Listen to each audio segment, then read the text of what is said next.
11/4/2025 శుక్రవారం రోజున ఉదయం 10:45 ఉత్తరా నక్షత్రయుక్త మిథున లగ్న పుష్కరం సుముహూర్తమున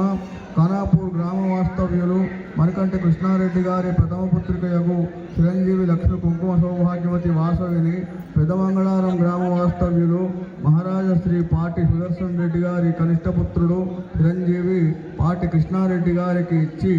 బ్రాహ్మణోత్తముచే నిర్ణయింపబడింది.